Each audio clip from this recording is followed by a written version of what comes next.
que bom ter vocês aqui. Sabe, a gente comete coisas na vida imaturas. Não sei se vocês ouviram um episódio triste que aconteceu, há um tempo já. Um rapaz desentendeu com a mulher, não gostava dela, nossa, e briga. E ele queria que ela fosse embora de casa, mas ela não ia embora. E ele falou, como eu vou fazer? Não vou largar dela, não sei, como resolver isso? Aí teve a ideia. Qual a ideia? Foi na delegacia de polícia, foi lá no estacionamento e começou a arrebentar as viaturas de polícia. Qual era a ideia dele? Vou ser preso, sou registrado, né? Ganho o direito aí para... e vou ser preso, me livro dessa mulher. Os policiais ficaram tão nervosos com a atitude dele, colocaram no boletim de ocorrência que ele veio aqui, quebrou os carros da polícia, tal, e motivo, que iria se separar da mulher. Ficar preso, longe da mulher. O juiz pegou, olhou e fez uma grande decisão. Deu 10 anos de prisão domiciliar para ele. A gente, muitas vezes, comete gafes, né? São os imaturos, decisões que tomamos erradas na vida, né? Bom, hoje eu gostaria de abrir a Bíblia com vocês e ver uma situação irônica, mais trágica. Mateus capítulo 22. Estive hoje cedo pregando ali na igreja de Itamaraty esta mensagem. Foi muito gostoso estar ali com os irmãos e agora com vocês. Mateus capítulo 22. Pega a tua Bíblia, faça as suas anotações. Vou tentar levantar vários questionamentos aqui, vou responder alguns, mas a ideia, como sempre, como eu tenho dito, é provocar vocês. Preciso provocar vocês. Mateus capítulo 22. Acharam? Muito bem. Na minha versão diz o seguinte, verso 15. Mateus 22, a partir do verso 15. Diz assim: Então os fariseus se retiraram e consultaram entre si como surpreenderiam Jesus em alguma palavra. E enviaram-lhe discípulos, juntamente com os herodianos, para lhe dizer: Mestre, sabemos que o Senhor é verdadeiro, que ensina o caminho de Deus, de acordo com a verdade, sem se importar com a opinião dos outros, porque não olha a aparência das pessoas. Assim sendo, diga-nos o que o Senhor acha. É lícito pagar o imposto a César ou não? Mas Jesus, percebendo a maldade deles, respondeu: Hipócritas, porque vocês estão me pondo à prova? Mostrem-me a moeda do imposto. Trouxeram-lhe um denário. E Jesus lhe perguntou: De quem é esta imagem, esta inscrição? E lhe responderam: De César. Então Jesus lhe disse: Deem, pois, a César o que é de César, e a Deus o que é de Deus. Ouvindo isto, se admiraram, e deixando-o, foram embora. Primeira vez que eu li esse texto, eu não fiquei tão admirado assim. Porque o verso 22 diz assim: ouvindo isto, se admiraram e foram embora. Existem algumas interpretações rasas sobre esse assunto, né?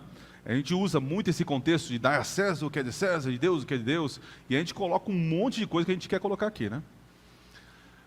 Mas o que essa história está nos dizendo? O que o contexto ali? Qual é a situação? E quando você entende a situação, você entra na história, parece que a cena fica mais colorida.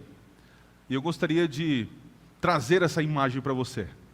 Então vamos juntos entrar na história e começar a entender o que está acontecendo aqui. Para você compreender esse negócio de dar a César o que é de César e de Deus o que é de Deus. Nós temos alguns personagens. Claro, Jesus se destaca, é a pessoa central da história. Mas nós temos aqui os primeiros personagens, ou o primeiro personagem, que são os fariseus. Os fariseus. Quem são os fariseus? Os doutores da lei, ok. Mas você tem que perceber o seguinte: o judaísmo, na verdade, não é o judaísmo, é judaísmos.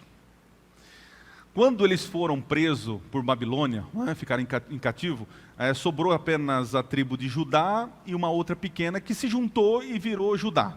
Ficaram lá presos por 70 anos em Babilônia.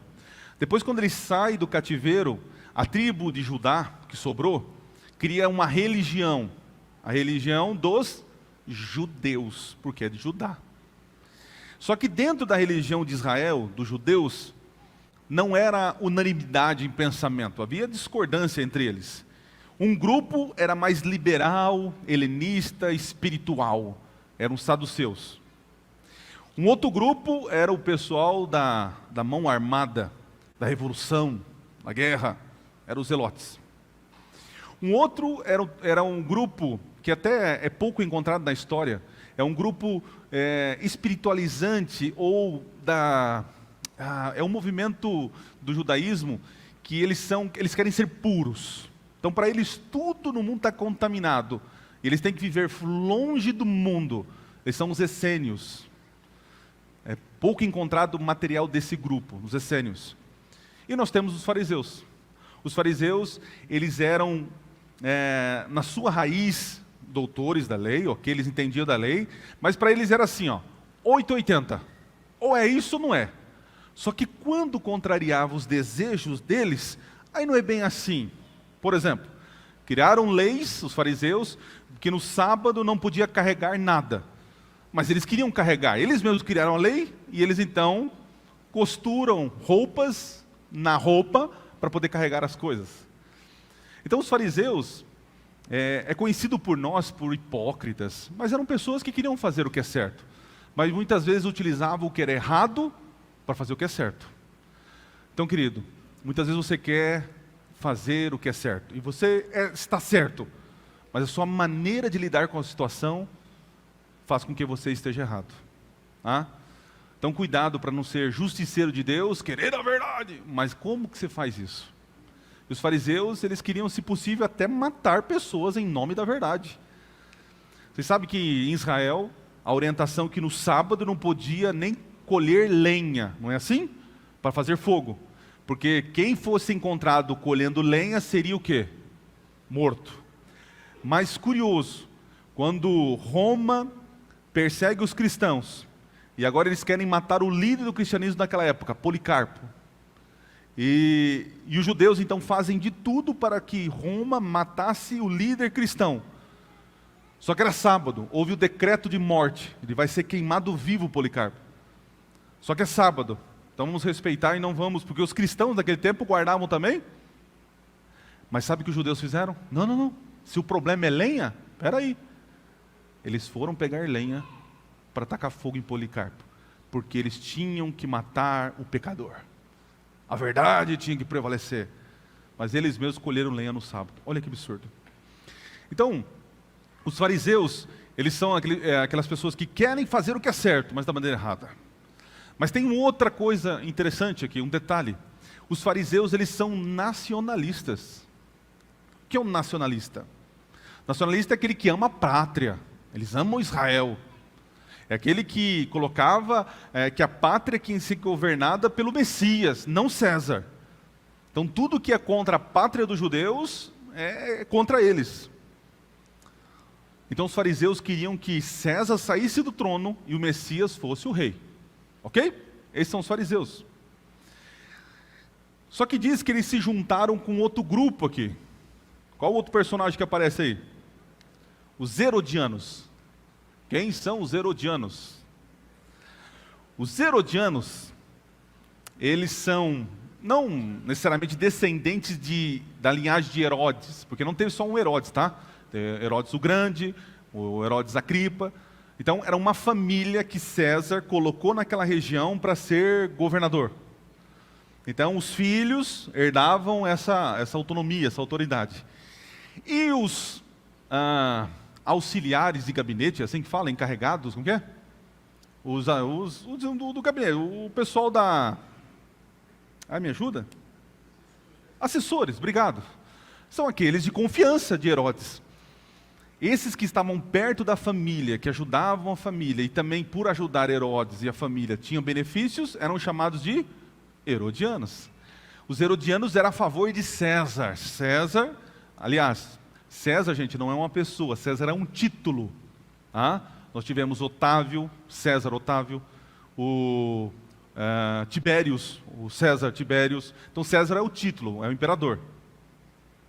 Os herodianos, eles eram um grupo político que queria César no poder, porque se eles tivessem César no poder, tinha Herodes e, consequentemente, eles teriam benefícios. Então, para resumir, fariseus e herodianos são amigos, sim ou não? Não. É como se fosse direita e esquerda, ou, sei lá, vou usar o português claro, Lula e Bolsonaro. São lados opostos. Estão entendendo? São dois inimigos. Mas o inimigo do meu inimigo é o meu quê? Amigo. Quem era o inimigo dos dois? Mas não queria ser inimigo, mas eles nomearam ele como inimigo. Jesus. Herodianos, Jesus está contra vocês? Sim. Ele está falando que ele é o Quírios. Quírios é César. E os herodianos, e vocês, fariseus? Jesus é inimigo? Sim. Ele está dizendo que ele é o Messias, o Filho de Deus? Então, vamos juntar aqui. Quando você lê nos 3 evangelhos essa história, você vai encontrar o seguinte. Em Mateus, a palavra, eles queriam surpreender Jesus. Como surpreenderiam Jesus? Em Marcos, nessa história, você vai ter a palavra apanhar. Em Lucas, aparece armadilha. Os 3 evangelistas, com visões da mesma cena, contando com palavras diferentes, nos dá a entender que houve uma reuniãozinha, um combinado, para poder pegar quem? Jesus. Só que interessante, eles não foram eles mandaram quem? Os discípulos deles, os recrutas. Eles ficaram lá falando, vocês entenderam o que é para perguntar? Entenderam? Vai lá, pergunta, depois traz a notícia. E mandaram. Então, olhando a história, foi planejado, tinha tudo para dar certo. Vamos pegar Jesus. Porque se Jesus falar assim, não, vamos pagar o imposto. Aí os fariseus, olha, você está contra a nação judaica, você quer se submeter a César, você não é o Messias. Não, então não paga o imposto, não é pagar o imposto. Os herodianos, você é contra César? Você quer fazer um motim? E falando em motim, no ano 6 da nossa era, algumas décadas, 2 décadas antes dessa história, houve um motim em Jerusalém. E qual era o motim? O motim era sobre o imposto. O governo de Roma estava jogando imposto sobre a sociedade. E aqui é o nosso terceiro elemento da história. Temos os fariseus, os herodianos e o imposto. Claro, tem Jesus também, né? Mas o imposto. Hoje, nós brasileiros somos o país que mais paga o imposto, né? Perdemos, acho que para 1 ou 2, 3 no máximo. Eu sei que o Canadá está no top. Só que o Canadá, se você tropeçar na sarjeta, já aparece uma equipe de UTI para te ajudar a fazer os exames. Aqui, filho, vocês sabem o que acontece, né? Então, o nosso país é um país injusto. Todo mundo sabe disso. É um país que pagamos impostos. Mas eu vou dizer para vocês, o que eles passavam naquele tempo não chega perto do que nós estamos passando hoje. O número de impostos, a carga tributária e o que o governo dava em contrapartida, gente, nós estamos no paraíso, por incrível que pareça, em comparação com eles. Existiam vários tipos de impostos, eu vou falar de 3 para vocês. Um deles é um bem conhecido assim, entre os judeus. Era o imposto do templo. Todo judeu que morava na Judeia, ele tinha como obrigação dar um imposto para o templo, para a manutenção do templo, além das ofertas. Vocês lembram uma história, que eu quero estudar um pouco mais ainda sobre essa história. Lembra que vem 2 enviados do templo, chegam para Pedro, Pedro, e o teu mestre paga o imposto do templo? E o Pedrão falou assim, não sei, vamos perguntar para ele. Aí eles chegam, e aí Jesus, e o imposto do templo? Aí Jesus falou assim, faz assim, Pedrão. Primeiro ele faz aquela pergunta, né? O filho tem que pagar pelas coisas do pai? mas tá bom. Pedrão, vai no rio, lança a vara, né? E o primeiro peixe que você fisgar e puxar, você viu, o Pedrão era um pescador melhor que muitos aqui, né? Vinícius nunca pegou peixe. Se dependesse do Vinícius como se fosse o discípulo ali, o Moacir talvez. Ô Pedrão, primeiro peixe que você fisgar, você é um pescador, você pega, fisgou, você tira de lá dentro da boca o que do peixe? Uma moeda. É uma moeda de prata. Olha que legal. O imposto do templo era uma moeda de cobre, era uma dracma. Então, eu como judeu que moro ali, pago o imposto do templo, uma dracma. Só que a moeda de prata equivalia a quantas dracmas? 2. Por Jesus falou assim, arranca o peixe da água, tira da boca dele a moeda, paga para você e para mim. Imposto do templo, ok? Agora temos o segundo imposto, bem conhecido, que é o imposto que fazia com que os cobradores, os publicanos, ficavam ricos, que é sobre trabalho, produção, venda. Se você comerciante acha que tem imposto sobre a tua cabeça, é que você não viveu em Roma. Roma naquele período, tudo que você fazia, produzia, vestia, comia, falava, tinha imposto. Esse é o imposto de venda, produção, comércio. E agora, o terceiro imposto, que é o imposto da história nossa aqui. Acontece o seguinte, quando Roma manda um governador para cuidar da Judéia, ele estipula que todo morador daquela província, daquela região, tinha que pagar imposto para o imperador. E ele determinou que o imposto seria uma moeda de prata. E para deixar bem específico isso, ele mandou produzir as moedas, com uma imagem. De um lado da moeda, tinha o rosto de Tibérius. E é escrito assim embaixo, Tibérius, filho do divino Tibérius, filho do divino Tibérius, César, coisa assim. Acho que está aqui, peraí, eu anotei. Olha o que estava escrito na moeda. Cadê aqui?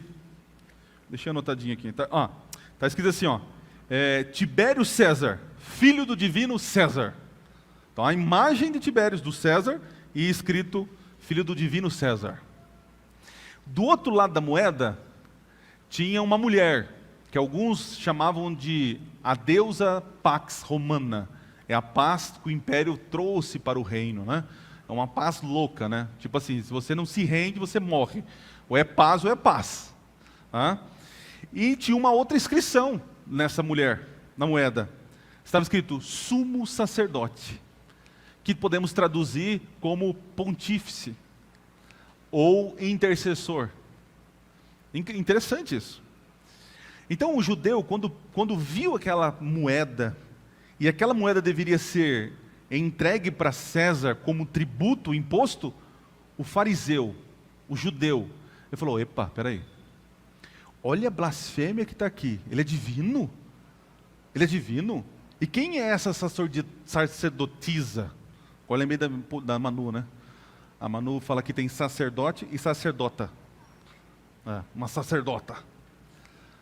Eu não vou andar com uma moeda dessa, porque essa moeda representa idolatria, blasfêmia.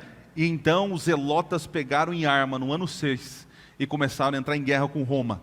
Roma então aumenta o poder militar naquela região. E agora você vai entender, quando você está lendo os evangelhos, existe uma preocupação dos judeus de não criar motim. Lembra na Páscoa, nas festas, porque Roma estava de olho neles, porque a qualquer momento Roma podia expulsar todo mundo de Jerusalém. Então aquela região está fortemente armada, a ponto de acontecer uma guerra, um genocídio. Então no ano 6, quando levanta o motim, Roma entra com soldados, e agora Roma constrói lá, deixa um poder muito forte de soldados romanos naquela região. Então eles conseguiram apaziguar. E como que eles apaziguaram? Com força militar e tiveram uma estratégia. Em vez de os judeus usarem essa moeda, que é uma blasfêmia, um pecado, uma idolatria, Roma então manda fazer uma moeda de prata que não tem nada. Não tem nada na moeda. Então essa moeda que não tem nada, os judeus poderiam comercializar e devolver como tributo, sem problema. Isso no ano 6. Interessante, gente, que no ano 66, Israel estava fervilhando. Os zelotas, mais uma vez, conseguem sequestrar alguns romanos, alguns líderes ali, e tomam Jerusalém, expulsam os romanos ali. Roma, então, vem com um batalhão, cerca Jerusalém, no ano 66, 4 anos de cerco. Depois de 4 anos, Roma invade Jerusalém, mata alguns que estão ali, porque um bom grupo foge para Massada, né, num lugar alto, e Jerusalém então é destruída, o templo destruído, e o que nós conhecemos, no ano 70 o templo cai, por causa de um motim social. Ok, esse é o cenário.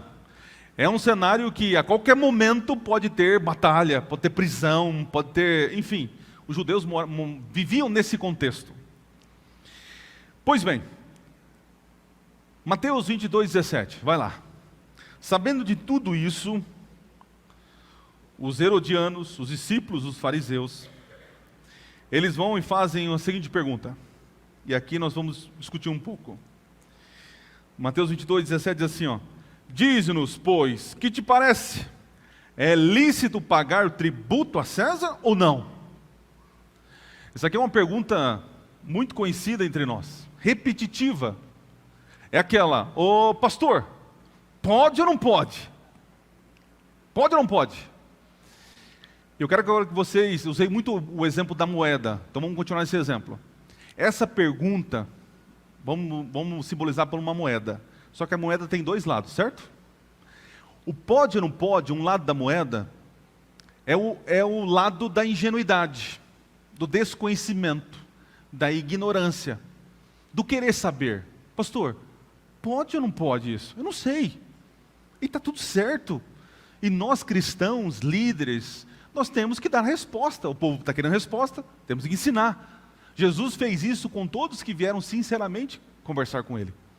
Então, um lado da moeda, do pode ou não pode, é da inocência, da ignorância, do querer saber. E está tudo certo.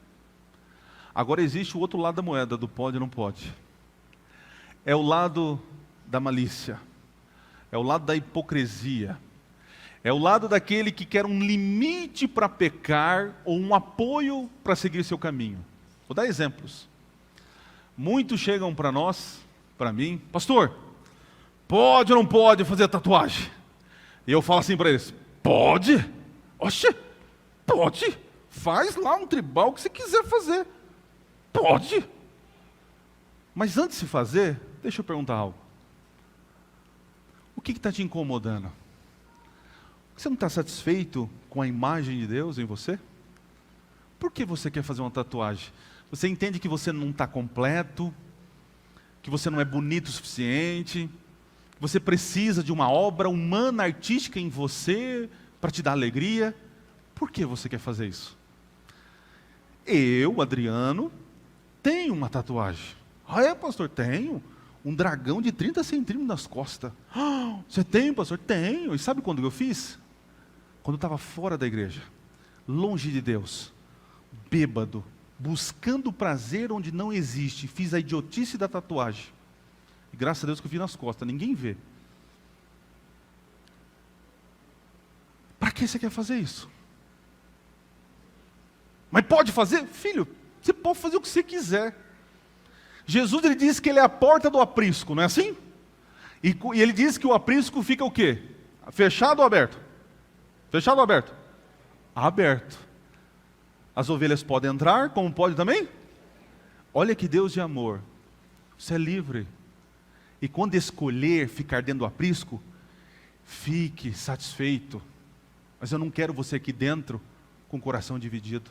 Se ele não for o primeiro, o seu companheiro, motivo do seu existir, já não é mais nada. Estão entendendo? Pastor, pode ou não pode tomar 2 dedinhos de vinho? Assim, ó, 2 dedinhos. Pode ou não pode? Eu falei: pode. Oxi, pode, já chega ali, ó, manda ver. Pode tomar. Agora, me responde uma coisa, irmão. Você não está alegre o suficiente porque... Talvez você queira alegria, está buscando alegria no vinho. Talvez está com um vazio no coração, Talvez você está procurando preencher com isso, porque a Bíblia realmente não diz, assim diz o Senhor, se beber é pecado. Não diz.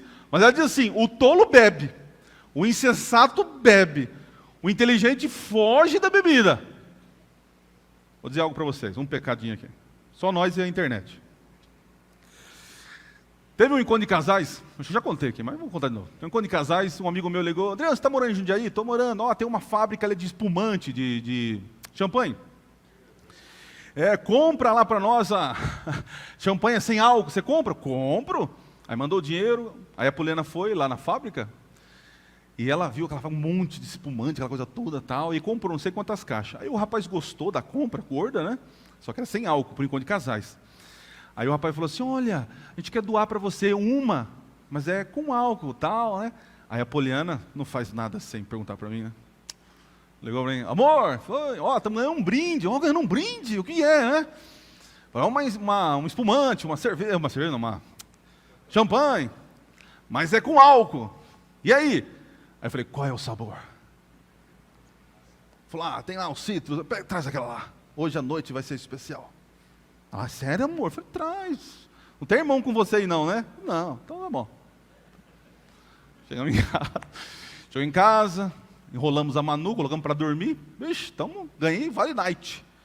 Aí a Poliana é caprichosa, pegou 2 taças, colocou o gelo lá, né? Cortou o limãozinho assim, ó. Foi lá e falei, nossa, hoje vai rolar. Coisa champanhe. Aí eu peguei tudo, né? Falei assim, vamos brindar a saúde e tal, né? E plim! Horrível. Horrível. Ela olhou para mim assim, amor, jogar fora. Eu falei, joga o meu também. Sabe o que eu descobri? Não tenho mais prazer nessas porcarias. Já a alegria que eu tenho é suficiente, não preciso tomar porcaria. Quer tomar, irmão? Toma! Mas você está colocando porcaria, em vez de colocar Cristo no teu coração. Ô, pastor, pode, não pode pôr o brinquinho? Pode? Pode. Oxi, coloca piercing, meu filho, trepa tudo aí, pode.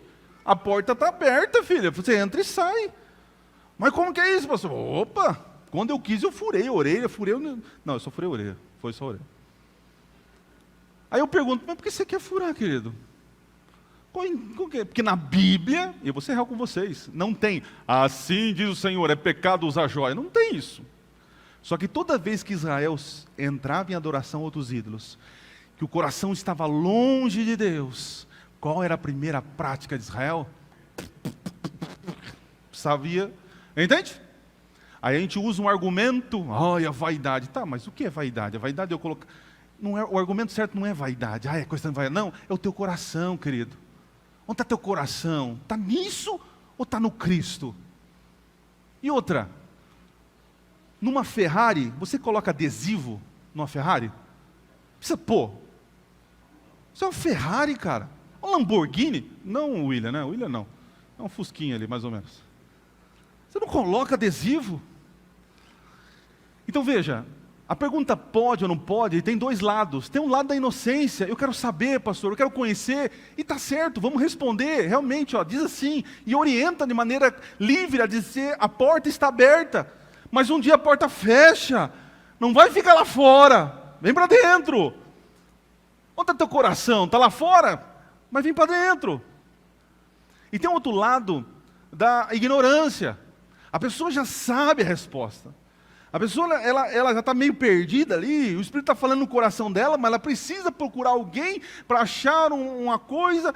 Eu falo, querida, outro dia, conversando com alguém que queria fazer um monte de coisa, eu falei, querido, vai e faça. Mas pastor, você está me liberando? Eu estou liberando você para ir para o céu. Você está se liberando para o inferno. Mas faz, cara, faz, você quer? Porque o teu coração não está aqui, querido. O teu coração já está em outro lugar. Não guarde mandamento se o teu coração não está no Senhor. Não guarde mandamento se não for movido por amor. Isso é hipocrisia. Nós temos que lutar, não é para vencer, guardar mandamentos, mas é lutar para amar a Deus. É isso. Porque quando eu amo a Deus, eu não quero fazer essas coisas comigo. Quando eu amo a Deus, eu não sou hipócrita. Eu não fico tentando achar meios para ir no pecado. Não ama a Deus, eu me entrego. Eu penso nos outros, não em mim. Pode ou não pode? Você decide. A Bíblia diz isso. O Senhor diz isso. Se você quer fazer isso, você é livre. A porta aberta. Mas um dia, ela fecha. E que você esteja dentro quando ela fechar. Vamos descer a ladeira agora. Agora vá para o verso 17. Mateus 22, 17.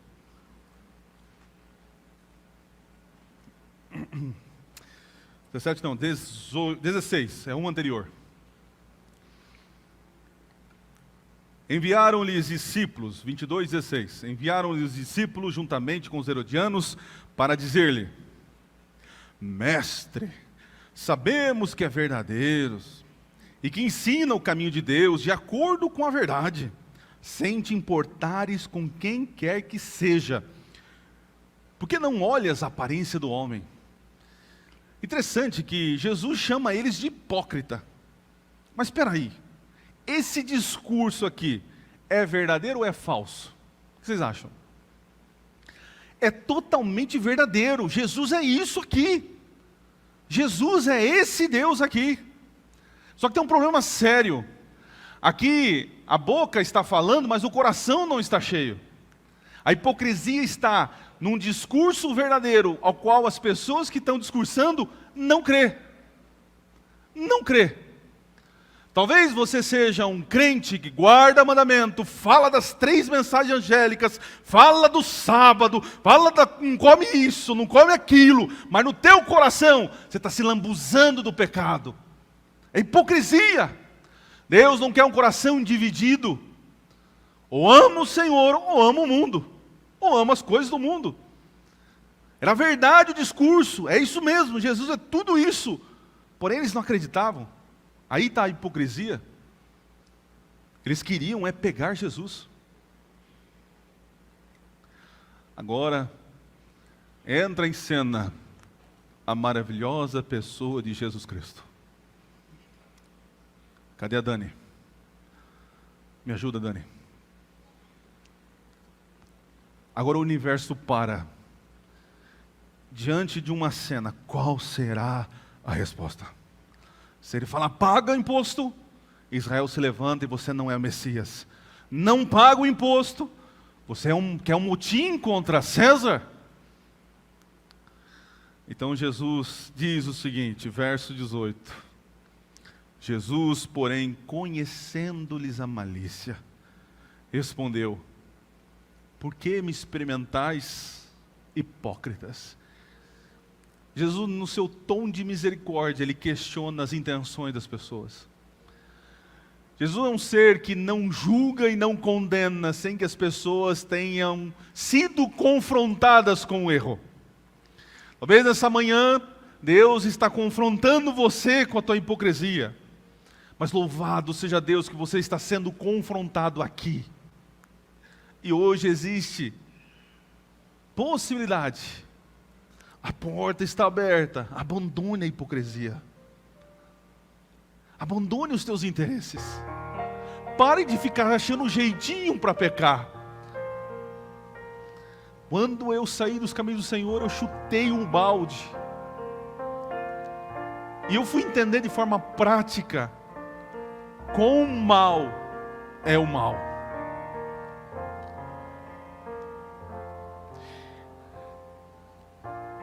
Eu lembro quando eu era moleque. Meu primo inventou uma maquininha de tatuagem. Com a caneta Bic. Sabe? E ele então começou a usar cobaias, os amigos. E aí os amigos vinham em casa, ele pegava a tinta e com a maquininha. Fazia aquele monte de tatuagem verde, já viu aquela tatuagem verde? E um dia meu pai falou, eu vou fazer. Aí minha mãe, Fernando, você faz um negócio desse? Não, eu vou fazer. E eu lá, doido pra também fazer, meu pai vai fazer tatuagem, eu vou fazer tatuagem também. Vai, moleque, aqui é pra macho, é homem. Não vai fazer não, você é moleque, você não sabe o que está querendo. E meu pai fez eu falo que é uma largatixa desse tamanho, né? Mas é um dragãozinho nas costas.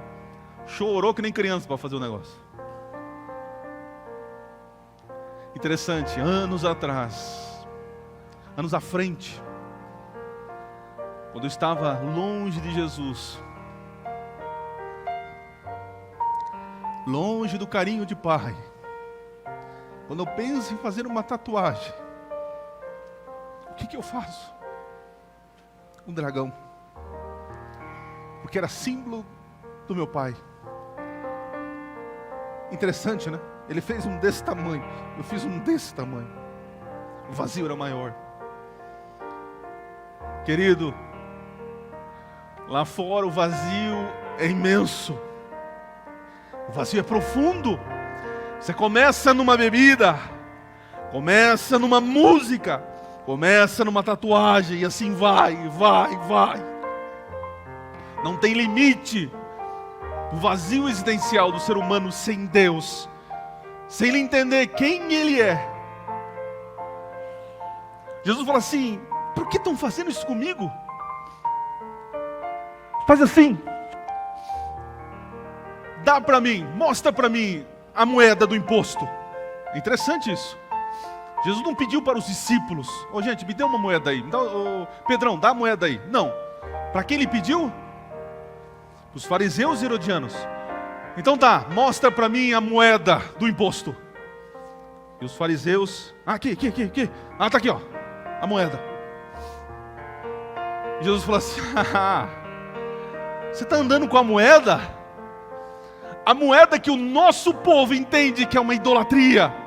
A moeda que mostra a submissão à imundície de César. Você está andando com a moeda. Está me experimentando por quê, se você já tomou a decisão? O que importa a minha opinião, se você já tem a moeda? Hipócrita. Mas vamos lá. O que tem na imagem? É a imagem de César. Simples então. Dai a César. É imposto. Ele tem autoridade. Deus permitiu que ele fosse imperador. Dá então o imposto. Obedece às leis. Cumpre o seu dever como cidadão. Agora não esqueça. Dá a César o que é de César, mas dai a Deus o que é de Deus. Vocês, eu, somos moedas que refletimos a imagem de quem? Quando eu olho para mim, olho para você, eu vejo a imagem de Deus. E se eu vejo a imagem de Deus, você pertence a quem? A Deus. Vocês estão tão perdidos com César e suas leis, e sua religião, que vocês não estão entregando a vida a Deus. Vocês querem ser fiel a César? Ok, mas sejam fiéis e coerentes com quem? Com Deus, porque vocês são a imagem de Deus. Dai a Deus o que é de Deus. Talvez eu tenha gente aqui preocupado com o trabalho, preocupado em ter coisas, e não há pecado nenhum. Tem pessoas aqui querendo alimentar interesses, poder, não sei, e não tem problema você almejar algum tipo de poder. O problema é que quando esse dinheiro, esse poder toma conta do teu coração, a ponto de você entender que não é César o teu Senhor, que não é o trabalho, que não é a igreja, que não é um cargo, não é nada que é seu Senhor, mas é o Senhor dos céus, porque você é a imagem e semelhança dele. Quantos entenderam nesta manhã? Eu tenho que cumprir as minhas obrigações com o mundo. Somos cidadãos da terra. Pagar imposto, apesar de injusto, temos que cumprir isso. Quantos entenderam isso? E está tudo certo. Haverá um momento em que esse mundo será justo, mas não é aqui, não é agora. Mas quantos entenderam que os interesses próprios, que a política, que o trabalho, eles não devem tomar conta da minha vida, porque minha vida reflete a imagem de Deus, e de Deus eu pertenço. Quantos entenderam isso? Então, querido, você é do Senhor. Não seja uma moeda perdida. Não reflita as coisas desse mundo, mas reflita a Deus. Não tem por que beber. Não tem por que ficar se marcando. Não tem por que ficar ouvindo porcaria, se você é a obra-prima da criação. Está entendendo? Até quando a igreja, nós colocaremos as coisas na frente de pessoas? Eu louvo a Deus, porque eu vejo que essa igreja está amadurecendo junto com o pastor. E precisamos trazer os nossos irmãos, nossos jovens, adultos, que não estão mais aqui. Eles são mais importantes que cargos, que paredes. Que adianta amar a Deus, só que não amar pessoas. E como nós vamos amar as pessoas, se a gente não tem Deus como nosso objetivo de amar? Oremos uns pelos outros. Agradeço por ser pastor de Monte Azul.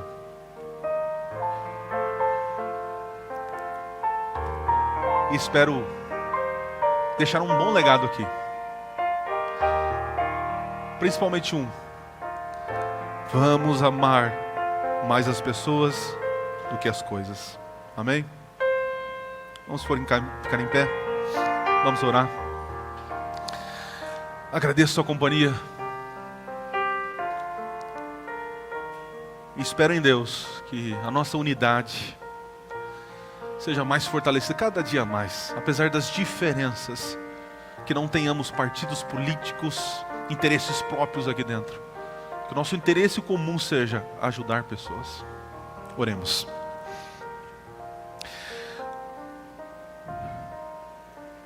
Meu Deus e Pai, é impressionante a Tua palavra. Quando Jesus entra em cena, o improvável, o impossível acontece. Agora eu entendo porque eles ficaram admirados e saíram, porque não havia mais argumento. Eles tinham já tomado a decisão deles e eles estavam envergonhados, porque o Senhor da vida deles não era o Deus Todo-Poderoso, mas eram as coisas. Senhor, que ao sair desta casa de oração, possamos sair envergonhados pela nossa condição, mas felizes, porque a porta está aberta. Ainda existe graça, ainda existe esperança de mudança. Então, Pai, eu peço por cada um aqui, que as nossas diferenças fiquem para fora.